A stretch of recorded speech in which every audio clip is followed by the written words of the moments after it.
Hey everybody, Movie Reviewer Next Door here, and I'm back with another review. And this time I saw Close. This is a 2019 action thriller film directed by Vicky Jewson, and it stars Noomi Rapace, Sophie Nélisse, Indira Varma, and Ewan Macken. In this film, a counterterrorism expert takes a job protecting a young heiress. After an attempted kidnapping puts both their lives in danger, they must flee. So, what did I think of Close? Well,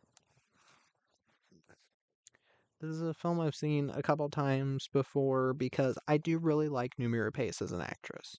Um, what Happened to Monday? There's Girl with the Dragon Tattoo. There's um, Unlocked was a fun one. I think she's shaping up to be a pretty capable lead female action star who isn't played like a superhero, and I think that gives a lot more validity. And I do legitimately enjoy this film. I think it is a pretty solid action thriller with some interesting issues it touches upon, and at no point does this feel like it's virtue signaling. This just feels like it's trying to be entertainment with a bit of a message to it at times, and it's legitimately pretty engrossing. Let me get to the cast. Excuse me. Rapace plays Sam Carlson. She's a CFO or CPO, close protection officer, based on a real life close protection officer. Um, she plays this role pretty well. Let me get my jacket on. It is a bit cold in here. Noomi Rapace plays this role very, very well. Um, I've always enjoyed her as an actress. I've always thought she was a really capable lead in films, and here she does a great job with the action itself, and again, never feels like they're doing a superwoman thing.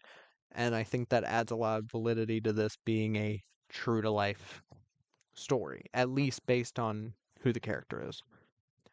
Sophie Nélisse plays Zoe Tanner. She's the basically baroness of this oil company. Um, the last time I saw her in anything was a film called The Book Thief, and that is her.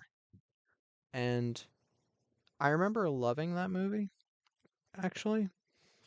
And this being the first thing I've seen her in since then, I think she did a pretty good job in the acting department. I think she sells the emotion of what her character is going through, and she legitimately, really works in this role without feeling like she's just doing nothing, like she's just wanting to be saved all the time. Not that I don't think damsel in distress characters. I'm sorry, my throat's a little wrecked tonight. Um, I just got a root canal, but it's not like I think damsel in distress characters have their place in media and they can work well and be entertaining as well. Here, she's not like uber badass, but she does actually do some shit along the way, and I do like her as a character. Um, Indira Varma plays Rima Hassin, basically the stepmother of Zoe. I've seen her in other things. She's kind of, I guess, a rising actor. Um, she was in a Netflix show called let me see. Well, that just went away. Well, she was in a Netflix show called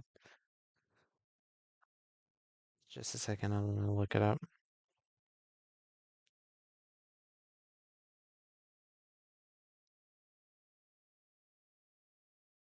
Paranoid from 2016. It might not be a Netflix show, but it's available on Netflix. Um, But yeah, I think she plays this role very well, even though it's not a huge role. And Ewan Mackin plays Connell Sinclair.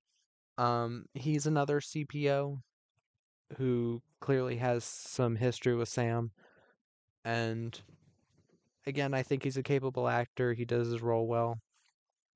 And the main thing I want to say about this movie is that a lot of people are saying that this movie is ripping off Jason Bourne because apparently everything is ripping off Jason Bourne, even though I enjoyed this more than any of the Jason Bourne films.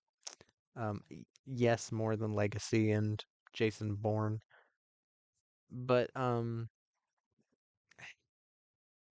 mostly because this movie knows when to end. And even though Legacy might be my favorite of the Bourne films, it was overlong. It is literally 2 hours and 15 minutes, and it does not need to be. Even though there are some fun action sequences, even though they are edited to shit, like the rest of the Bourne films, except for Jason Bourne, which had the best looking action scenes because I could tell what the fuck was happening. But in this film, they don't do that shit. They don't quick cut around the actors being able to perform their own shit. There were no stunt doubles in sight that I could notice. It seemed like Numir Pace was doing a lot of her own fighting, at least most of her own fighting, it seems. But yeah, there's some pretty decent fights in the film. There's some decent shootouts.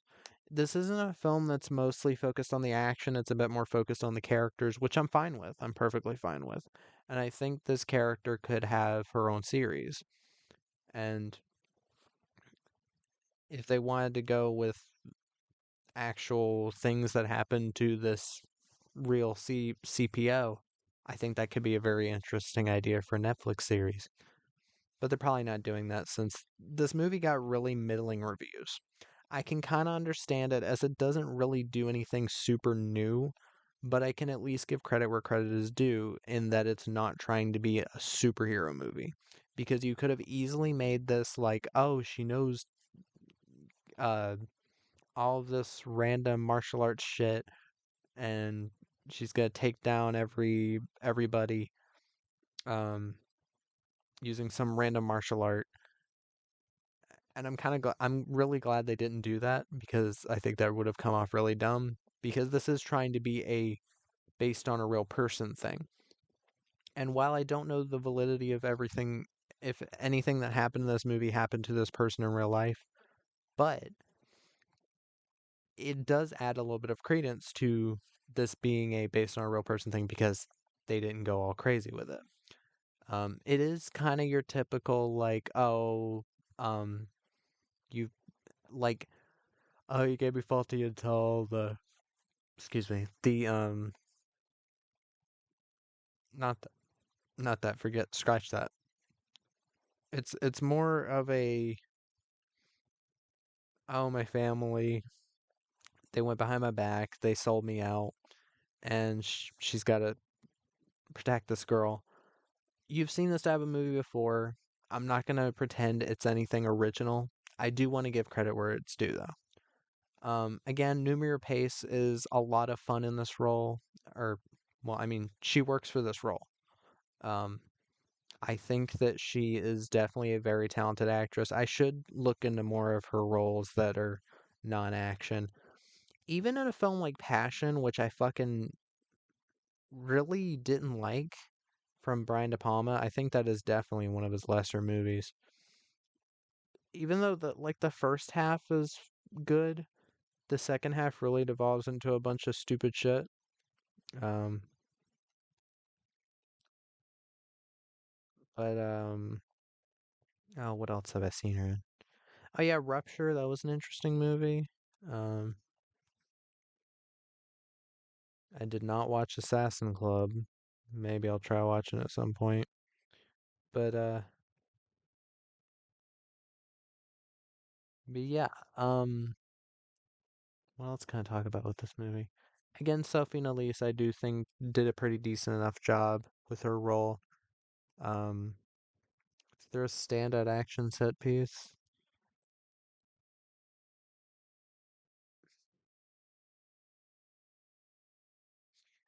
That's the thing. This movie doesn't have really bombastic action or anything. It's mostly just like scuffles kind of, but not in a bad way. It's not like boring action at all, but it is kind of,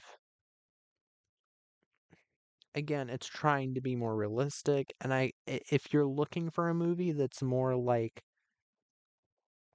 that, then I'd say watch this. Because I don't think a lot of people will say like, "Oh, this is a Superwoman movie" after watching it. And Pace does play this character with a lot of power. Like she's very reserved at times, and when she lets out the emotions, you really feel it. Oh yeah, okay.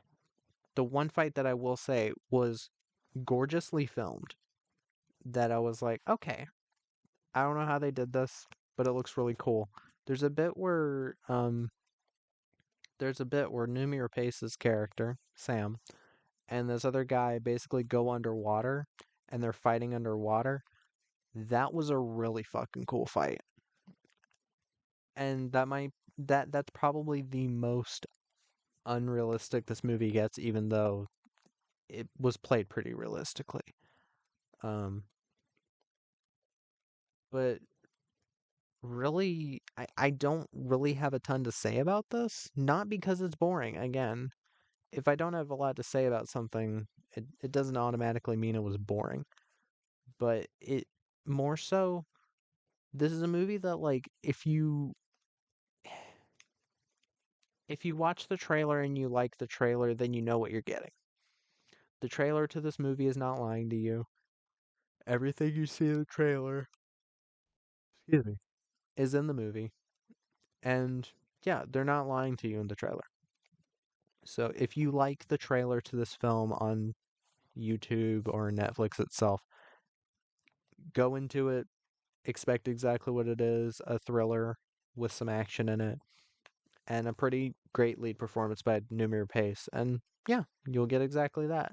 Though, if you're looking for something with a little bit more substance to it, as in like a bit more of an interesting concept, then I'd recommend with Noomi Pace, I'd recommend What Happened to Monday because I do think What Happened to Monday is an excellent Netflix film. It is legitimately one of the best Netflix films I have seen. So I definitely recommend that one as well. But yeah, solid movie. That's all I'll say. But yeah, that was my review of Close. If you've seen the film, let me know what your thoughts are in the comments down below. If you have any recommendations, put those down there as well. And movie reviewer next door out.